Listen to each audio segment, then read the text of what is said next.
So a new article's come out that's showing that Bruce Orr, who was basically the fourth in command at the DOJ, told his FBI counterparts that the Steele dossier was paid for by Hillary Clinton's team much earlier than we originally knew, and that it was potentially biased and therefore not useful. This is going to be a huge story because the FBI has to include exculpatory evidence when it's seeking a FISA warrant to spy on an American, which it did on the person who was in Trump's campaign, Carter Page. If they did, they claimed that they had no information. For example, Comey testified that he had no information that this of the author Christopher Steele, or why there would be potential bias or anything like that. But now we know that Comey's second in command, McCabe, directly did know about this, so there's no reason to believe that Comey wouldn't know about it as well. So this either shows that Comey's lying to the FBI, or he's incredibly inept that his deputy director had direct information that this might be biased information that was paid for by Hillary Clinton, yet refused to tell the FISA court that. Now, defenders of this will say, yes, but if you look at the FISA application, it does say that it was basically put together by someone seeking to get dirt on Trump and his candidacy. But that's a far cry from paid for by his direct political opponent, Hillary Clinton, and that people in the DOJ were saying, and I have my doubts about the veracity of this because the person that put it together severely hates Trump, the British spy Christopher Steele, and therefore his information might be biased. Now, we know that Comey's admitted that the information wasn't verified and that they used Christopher Steele's reputation as having worked for the FBI before as part of the reason of veracity to be able to spy on Carter Page. Now, I've argued with people before. They would say, well, yes, but because it's not just, we shouldn't look at bias necessarily. It should be about the actual document, what's verified. I agree. Just because someone's biased doesn't mean that their information can't be true.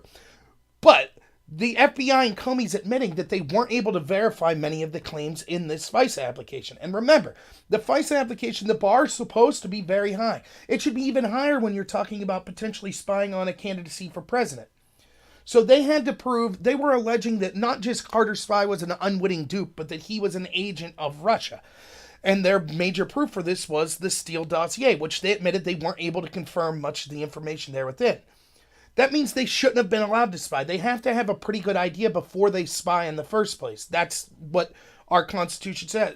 That's why we have a Bill of Rights that says you have a right to privacy. As an American citizen, the government shouldn't be able to spy on you based on an innuendo or a rumor, particularly by someone who's working for your opponent.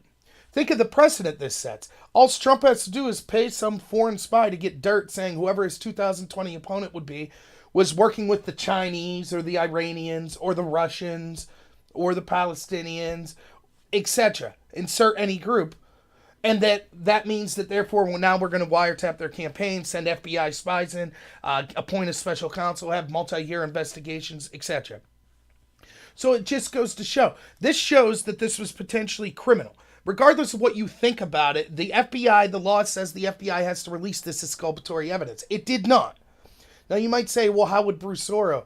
His wife worked for Fusion GPS. So she was involved in the creation of the agency that was paid to get the Steele dossier in the first place.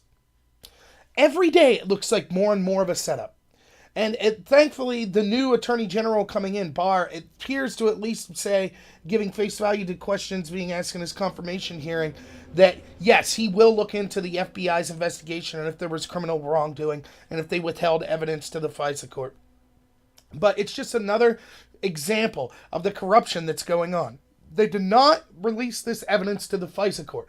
The judge that was in charge of the FISA court originally, and every judge that signed off on it, should be called in front of Congress and asked, what were you told? How did you make your decision? Were you aware of the following information? Would that have affected your decision? That should be done immediately, and hopefully we start to get to the bottom of this, and Trump starts to declassify some of this information now that Rod Rosenstein, another Trump hater, isn't in charge of the investigation. So if you like, please like and subscribe this video. I'll be putting more out. I'll be doing a live stream as always tomorrow around noon Eastern time. So tune in for that. All right. Have a good one.